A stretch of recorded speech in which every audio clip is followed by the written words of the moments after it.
선두의 하나님, 선두에 서신 하나님이란 제목으로 말씀 증거하겠습니다.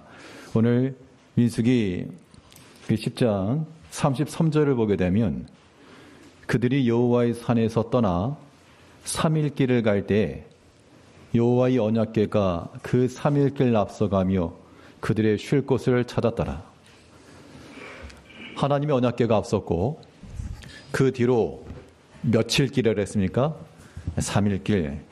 여기 3일 길이라고 하는 것은 특별히 우리 신약의 예수님의 행적과 비교하게 되면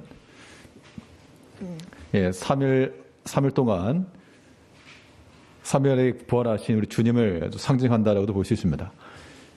성막 되시는 예수님께서 앞서가시고 그들의 거할 곳을 예비해 놓으셨다라고 하는 건데요.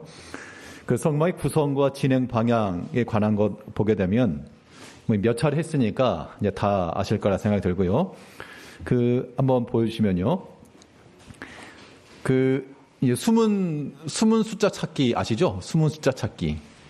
아마 이제 막 계산기 막 두들겨 보신 분들 계실 것 같은데 하나 일부러 숫자를 다르겠다 그러면 믿으실라나? 찾으셨습니까? 총 합해서 60만 3,550명입니다. 자, 그래서 이 성막을 중심으로 동서남북 레위 자손들이 동서남북에 진을 쳤고, 그리고 동쪽으로 유다와 이사갈과 스불론, 그리고 남쪽으로 루벤과 시므온과 갓, 서쪽으로는 에브라임과 므낫세와 베냐민, 북쪽으로 단과 아셀과 납달리인데, 숫자를 놓고 보면 어느 지파가 제일 많습니까? 유다 지파가 가장 많았고, 가장 적은 지파는 므낫세 지파. 그렇습니다. 자, 그래서 일단은 그 성막 주변에 진을 어떻게 쳤고, 또 거기에 담당했던 레위 족속은 어디인가를 아는 것이 이제 기본이고요. 그래서 이제 숫자가 너무 어렵습니다. 이건 이제 우리가 또 돈으로 생각하면 다들 돈들 좋아하시니까 60만 3,550원 그런 식으로. 그래서 첫 번째 인구조사했을 때의 숫자입니다. 이때 그 각 동서남북의 진을 친 이 진 배치의 근거를 보게 되면 야곱의 아내와 아들들의 그 명단을 보면 이해할 수가 있는데요. 그 명단 한번 보여주시면 야곱의 아들들이 12명인데 딸 1명 있고요. 그 아내의 이름이 레아와 라헬, 그리고 라헬의 여종이었던 빌하, 또 레아의 여종이었던 실바, 이 네 사람이었고, 그 중에서의 첫 번째 레아와 라헬은 서로 이제 자매죠.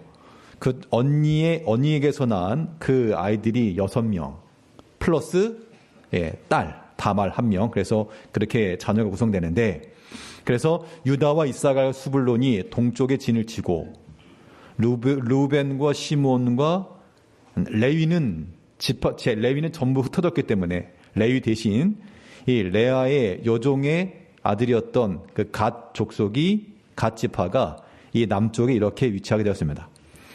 그리고 서쪽에서는 라헬의 자녀들 요셉과 베냐민인데, 요셉에게서 2지파가 나왔다 그랬죠.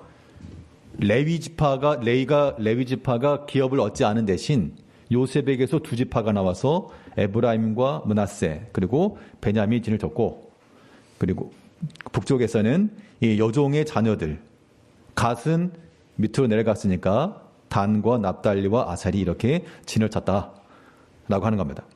그래서 이게 이제 광야에서 진을 치고 머물고 있을 때 그 구도입니다. 그러면 이제 출발하게 되면, 이동하던 상태에서 구름 기둥이 떠올라서 출발하게 되면 어떤 순서로 출발했느냐? 그 성막의 진행 순서를 보게 되면 가장 앞서 법궤, 언약궤가 나섰고, 당연히 고아제 자손들이 이걸 메고 갔죠. 그리고 그 뒤에 유다, 이사갈 동쪽 지파들이 먼저 일어났는데, 자, 깜짝 퀴즈. 이 진에 머물러 있다가 출발하게 될 때 무엇을 신호로 출발하게 되었습니까? 네? 다들 열심히들 공부하셨네? 예. 은나팔 몇 개? 은나팔 두 개를 동시에 불게 되면 이제 출발의 신호입니다. 그리고 또 한 번을 불면 이제 그 다음 남쪽에 있는 지파들이 출발했죠. 그러면 처음에 법궤가 나가고 그 다음에 동쪽 지파들이 나가고 그 다음에 성막에 나갈 때 무라리와 게르손 자손들이 성막을 지고 나갑니다. 그리고 남쪽 지파 성막의 기구, 고앗 자손들의 그 성막의 기구가 가운데 있었는데, 그럼 왜 고앗 자손들이 먼저 안 나가고 무라리와 게르손 자손들이 먼저 나갔을까요? 이건 뭐 당연한 거죠. 언약궤가 먼저 나가서 자리를 잡으면 이제 동쪽 지파들이 이동하고 그 다음 고앗 자손들 오기 전까지 세팅해야 돼요. 천막을 쳐야 됩니다. 그래서 이 모든 조건을 만들어 놓은 후 이 기구들이 나중에 들어오는 거기 때문에 그 순서상 당연히 무라리와 게르손 자손들이 먼저 그 성막의 부품들을 메고 왔고 그 뒤에 고앗 자손들이 들어왔다 그 얘기입니다. 자, 그래서 오늘 좀 볼 거는 그 뒤편을 보게 되면요. 예, 성막의 명칭들 이렇게 되어 있습니다. 아마 이렇게 보다 보면 성막, 회막 여러 가지 말인데 똑같은 거냐, 뭐냐 이제 그런 질문들이 있어서 성막을 가리킬 때 그 다양한 명칭들이 있습니다. 먼저 이 장막이라고도 말하는데요. 그러니까 성막을 일컬어서 장막이라고도 말한다는 겁니다. 그럼 그렇게 장막이라고 말하는 의미는 뭐냐? 이 장막이라고 하는 것은 말 그대로 거주하는 곳이죠. 거주하는 텐트와 같은 겁니다. 그러니까 광야 백성들이 다 장막을 치고 살았죠. 그런데 하나님의 장막이 우리 가운데 거한다라고 하는 것은 즉 광야 어디를 가든지 하나님께서 우리와 동행하여 주실 것을 의미하는 것으로서 사용되는 그런 단어입니다. 그래서 하나님의 장막이라고 했을 때는 성막을 가리키는 겁니다. 하나님께서 우리와 함께 하신다라고 하는 그런 의미로 이해를 하면 되겠고, 또 성소라고 말할 때 성소와 지성소로 구분되긴 하지만 성소라고도 이게 지칭하게 되는데요. 이건 하나님께서 거하시는 구별된 장소라, 하나님이 계시는 장소다라는 그런 의미로 성소 이렇게 표시를 하고요. 또 회막이라고 하는 말이 있습니다. 회막이라고 하는 것은 만남의 장소라는 뜻인데 하나님께서 그의 백성들을 만나주신다. 특별히 어디서 만나주신다고 그랬죠? 지성소, 속죄소에서 하나님께서 너희를 만나주실 것이라.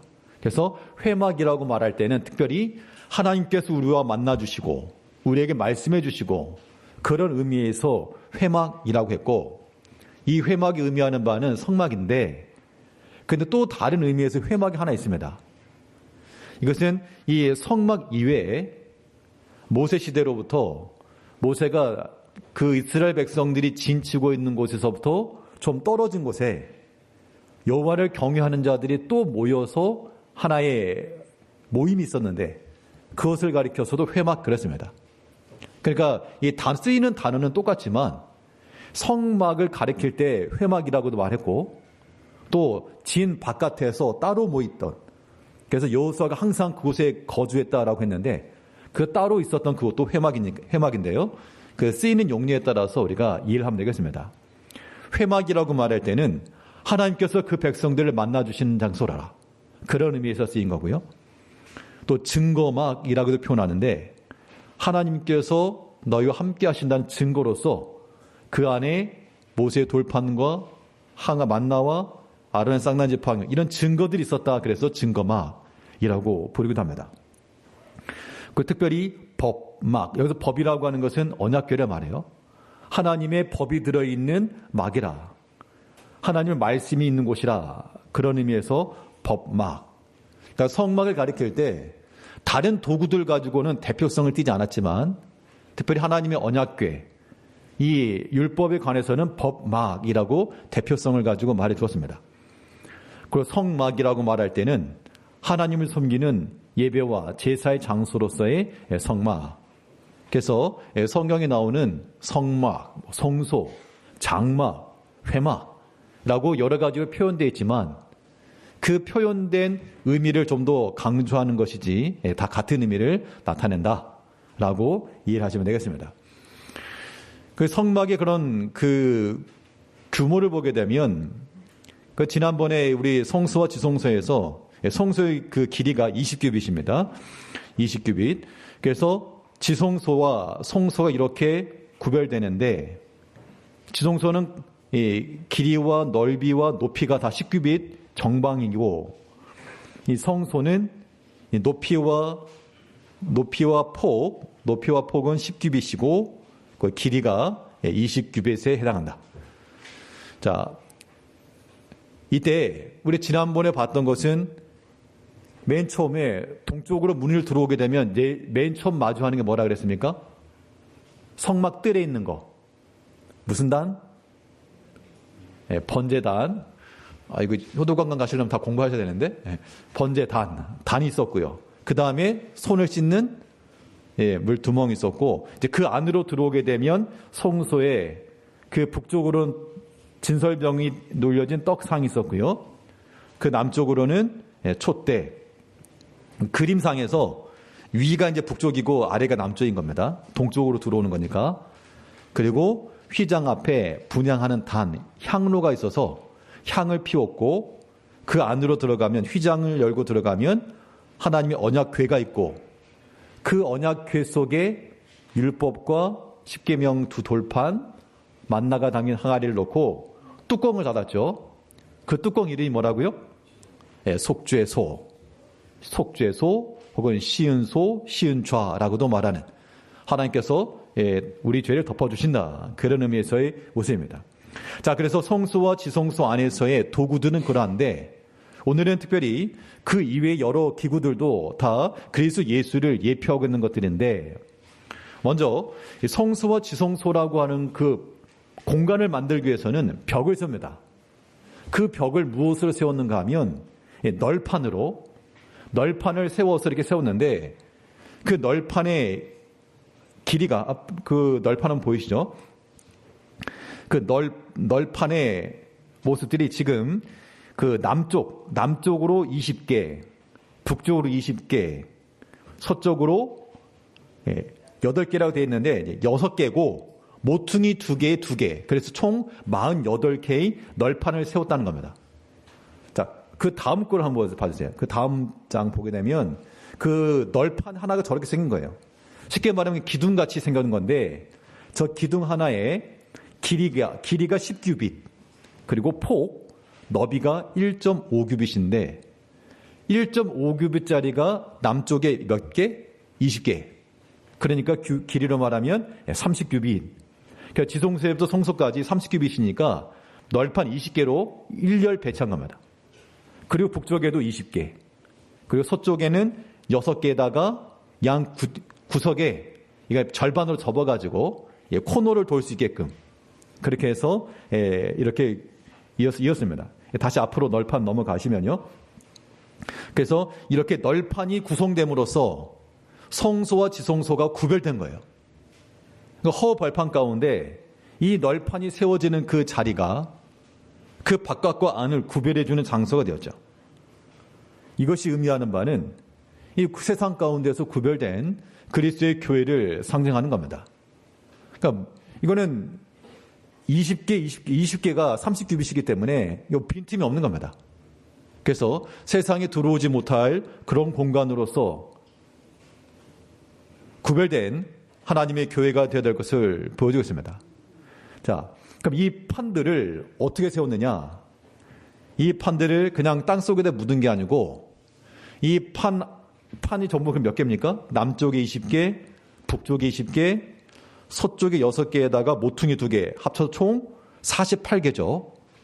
그러니까 48개의 이 널판을 그냥 땅 속에 묻은 것이 아니라 이 널판을 받치는 받침대가 있었습니다. 그게 이제 은받침이에요. 자, 은받침 뒤로 한번 다시 가보죠. 자, 은받침은 몇 개를 만들었는가 하면 100달란트를 가지고 100개를 만들었습니다. 그럼 100달란트로 100개를 만들었으면 한 개당 몇 달란트? 은받침 한 개당 한 달란트예요. 한 달란트가 약 34kg이기 때문에 은 34kg으로 받침대를 하나 만들었으면 굉장히 견고한 겁니다. 잘 안 넘어지는 거죠. 그런데 어떻게 세웠느냐? 그 널판 한 개당 밑에 꼽을 수 있는 촉수를 2개를 파고, 그리고 널판 한 개당 은받침 2개를 만들었어요. 그러니까 은받침 2개를 놓고 널판 1개 꽂고, 2개 놓고 널판 1개 꽂고, 이렇게 간 거죠. 그럼 아까 널판이 몇 개라고 그랬습니까? 48개죠. 널판이 48개고 그 한 개당 2개씩 들어가면 은받침 몇 개? 96개. 나머지 4개는 어디 가냐?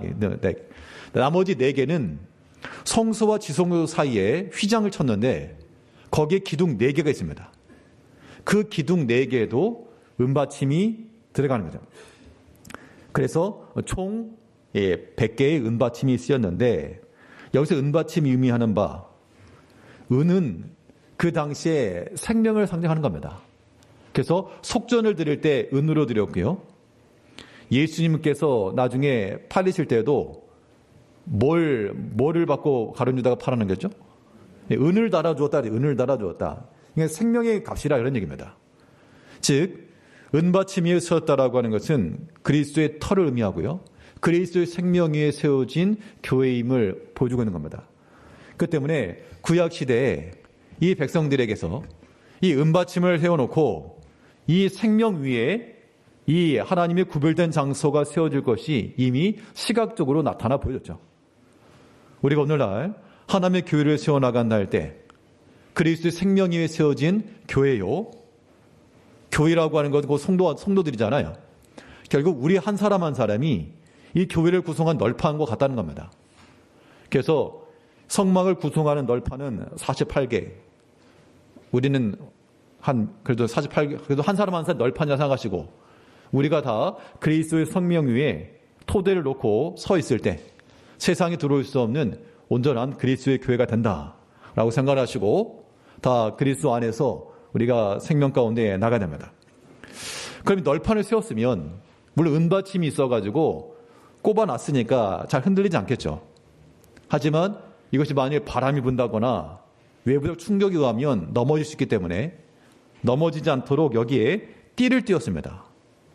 띠를 몇 개를 띄웠는가 하니, 지금 동쪽으로는 휘장이 있으니까 지금 남쪽에 널판 20개, 북쪽에 20개, 서쪽에 6개, 도합 8개. 그 널판들이 서로 넘어지지 않도록 띠를 띄웠는데요. 그 왼쪽 그림을 보게 되면 이렇게 그 중간에 끼어 있는 게 있죠. 네, 그 다음 거 한번 보시죠. 그래서 이 띠가 총 5개입니다. 각 면당 5개에서 중간에 하나, 그리고 위에 둘, 아래 둘. 이때 위에 둘, 아래 둘은 널판에 금 고리를 만들어서 고리에다 꿰고, 가운데 들어가는 채는 보이지 않게 관통에 들어갔습니다. 그러니까 널판이 있으면 널판 20개를 관통해서 하나로 연결해서 쓰러지지 않게 만들었다라고 하는 것인데요. 이건 당연히 다 이 금띠를 띈 겁니다. 이건 뭘 가리키는가? 이 교회 연합이죠. 성도의 연합을 의미합니다. 널판 하나하나가 금과 같고 은받침 위에 경고에 써 있어도 서로 연합해야지만이 온전함이 이룰 수 있다 그 얘기입니다. 그래서 우리 성도님들은 서로를 어떻게 여기셔야 됩니까? 서로를 귀하게 여기시고, 서로를 귀하게 여기시고, 내 옆에 있는 형제가 넘어지면 다 넘어진다, 그런 마음을 가지고 서로를 위하는 마음을 가져야 됩니다. 또 서로가 서로를 좀 더 낫게 여기시고, 우리가 교훈을 우리가 알지만 우리가 불쑥불쑥 그러지 못한 때가 많죠. 그런데 그리스도 십자가의 목적은 무엇인가 하면 연합이에요. 사실은 하나님과 우리를 연합시키고 성도와 성도를 연합해서 한 교회를 만들고, 이게 십자가의 본질인데, 만일 우리가 하나님과의 화목을 깨고 성도의 화목을 깬다? 이걸 가리켜 십자가의 무엇이라고 부릅니까? 십자가의, 예수님께서 십자가를 통해서 하나 되게 하셨다고, 화목. 이 화목을 반대하는 거니까 십자가의 원수, 그냥 왼수, 십자가의 왼수. 하나됨을 방해하고 하나됨을 깬다라고 하는 것, 십자가의 왼수가 되는 거니까 그러한 자가 되지 않도록, 특별히 이 성소와 지성소 이 성막을 구성하는 것에 있어서 보이지 않는 곳에도 전체를 통과하는 하나의 궤가 있어서 이 띠를 가지고, 당연히 그 사랑의 띠라고 말했죠. 사랑의 띠를 띠고 우리가 하나됨을 잘 이루어가야 됩니다. 그리고 그 다음에는 휘장인데, 휘장이라고 하는 것은 다음에 한번 보시죠. 휘장은 두 개가 있는데, 성소에서, 마당에서 성소로 들어가는 것, 그리고 성소에 지성소로 들어간 것 두 가지입니다. 특히 성소에서 지성소로 들어갈 때는 저기 이렇게 이상한 모양으로 더 있죠. 이것은 이제 천사를 수놓은 겁니다.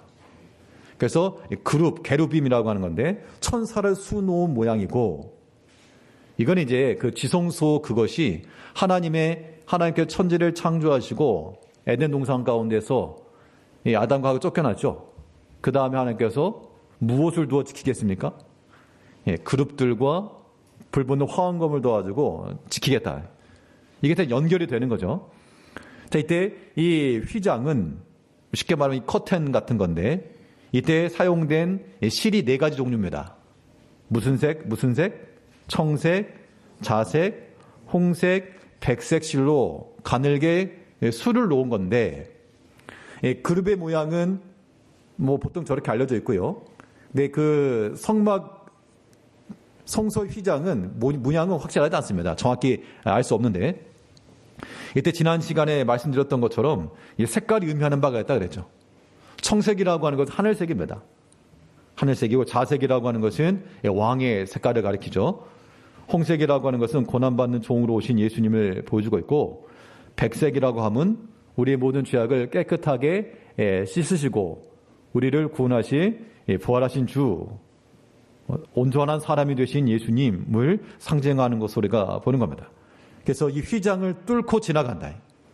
그리스도의 몸을 뚫고 지나간다 라고 하는 것이 휘장에서 보여주는 그런 교훈이고, 나중에 예수님께 죽으실 때 휘장이 찢어졌다 그랬죠. 근데 그 두께가 15cm라 그럽니다. 알려진 바에 의하면 그 두께가 15cm 휘장을 찢으려면 이건 보통은 안 되죠. 사람들이 찢어진 다음에 다시 꿰맸는데 또 찢었다 그래요. 아무튼 그렇게 전해져 내려오고 있습니다. 그래서 휘장, 그리스도의 몸 대신 휘장이고, 자, 그러면 이제 널판이 구성되어 있고요. 은받침에 꽂아져 있고, 띠로 연결되어 있고, 휘장으로 구별되어 있으면 이제 뭐가 남았습니까? 위 덮개. 저 위를 이제 덮어야 되는데, 총 4 종류의 천을 덮었습니다. 그래서 첫 번째 1차로 그 청색, 자색, 홍색, 백색으로 수놓은 세마포 천으로 덮었고, 앙장, 커튼. 그 다음에는 백색의 염소톨 천막을 덮고, 그 다음에 수양 가죽, 붉게 물들인 수양 가죽으로 덮고, 마지막 해달의 가죽으로 덮었는데, 먼저 1차로 덮었던 세마포 덮개는 청색, 자색, 홍색, 배색, 10폭 이렇게 했는데요. 10폭이라고 하는 것은 쉽게 말하면 1010조각을 가지고 이어서 만들었다 그 얘기입니다. 이거 어떻게 이해하면 좋으냐면, 우리 체육대 할 때나 이렇게 바닥에 까는 거 있잖아요. 은박지 길게 두루마리처럼 생긴 거. 그거 생각하면 돼요. 이때 한 폭이 얼마인가 하면 길이가 28규빗, 너비가 4규빗으로 정해져 있었어요. 4규빗이면 약 2m가 좀 안 되는 케이스인데, 그래서 그 구격 10개를 이어 붙이는데, 특히 세마포 천 같은 경우는 5장을 먼저 연결하고 또 5장을 연결하고, 점 10장이잖아요. 그러면 5개를 연결할 때는 양쪽에 고리를 만들어서 금고리로 연결해 놨습니다. 그렇게 해서 1차로 덮고, 이것도 이제 그리스도를 예표한다 그랬죠. 그 다음에는 백색의 염소톨로 덮는데, 여기는 11폭입니다. 쉽게 말하면 폭이 하나 더 늘어나요. 그리고 길이도 한 폭의 길이가, 세마포는 28규빗인데 이 염소털 천막은, 앙장은 30규빗입니다. 이 말인즉슨 전체를 덮는다, 그런 의미가 있어요. 그래서 성막 입구 쪽도 위를 좀 덮기 위해서 이렇게 염소털 가죽으로서는 전체를 덮어뒀다. 이것은 우리의 모든 죄를 다 덮어주신 예수님의 죄사함의 은총을 보여주고 있고, 그건 여기서 염소라고 하는 것은 아사셀 염소를 가리키고 있죠. 거기에 젖을 퍼부은 다음 광야로 몰아넣고 거기서 이제 맹수에게 뜯김을 받는 그런 예수님을 상징하는 것을 가르쳐 줍니다. 그 다음에 세 번째가 이제 순양 가죽인데 무엇으로 물들였다고요? 붉은색으로 물들인 게 당연히 그리스도의 피를 가리키죠. 그리스도의 피 흘림으로 말미암아 우리를 구원하실 것을 예비해 놓으신 거고, 그 당시 구약 백성을 봤을 거 아닙니까? 저 붉게 물들인 저 장막 속에 하나님의 언약궤가 하나님 만나 주신다. 그런데 마지막을 뭘로 덮었는가 하면 해달의 가죽을 덮었다 그랬어요. 해달 그러면 뭐 바다 표범이라고 말하고 물개라기도 하고 뭐 그렇게 표현하는데, 아무튼 그 겉 모양이 거무스름하고 회색빛의 덮개라. 그러니까 그 안에를 보게 되면 붉은색도 있고 흰색도 있고 또 아름답게 수놓은 것도 있지만, 가장 마지막에 덮은 그 해달의 가죽은 그 볼품이 없어 보이죠. 우리가 이사에 드는 것처럼 그는 볼품이 없고 사람들에게 싫은 바 되었고 그리스도의 인성을 상징하는 것을 보이고 있습니다. 결국 이 성막이라고 하는 것, 이 모든 것이 다 누구를 예표하는 겁니까? 예수님을 예표하는 거죠. 그래서 우리가 성막을 펴거나 접거나 이 모든 것이 다 예수 그리스도를 상징하는 겁니다. 그들이 멈춰 있는 때에도, 그들이 이동하던 때에도 이 성막이 항상 함께 있고, 오늘 본문에 있는 것처럼 그들이 3일 길을 먼저 가서 하나님의 언약궤가 그 진실 곳을 찾으면 거기서 이제 그 백성들 다시금 멈추고 하나님께서 은나팔을 불어 출발하라 명하기 전까지, 또 명하실 때까지 그곳에 있게 되었는데요. 결국 우리는 우리 앞서가시는 하나님을 믿는다라고 하는 것, 언약궤가 앞서갔다는 것은 하나님 말씀이 앞서갔다는 얘기죠. 하나님의 말씀이 내 인생의 길이 되고 하나님의 말씀이 나의 나아갈 길이 되어야 됩니다. 그런 마음을 지니고 나아가는 것이 우리 선두에 서신 하나님을 따라가는 그를 추종하는 주의 백성이 되는 것이죠. 성막에 관한 여러 가지 이 모든 교훈들이 다 우리를 구원하신 그리스도 예수를 상징한다 생각하시고, 특별히 피 흘려 죽으시고 저 붉게 물들인 저 천막 속에 금과 같이 빛나는 우리를 구원하신 하나님의 은혜와 사랑이 있다라는 생각을 하시고, 이 한 주 동안에 특별히 깨어서 기도하시면서 그리스도의 고난 가운데 동참해 나가시는 성도님들 되시길 바라겠습니다. 기도하겠습니다. 우리를 위해서 자신의 피를 흘려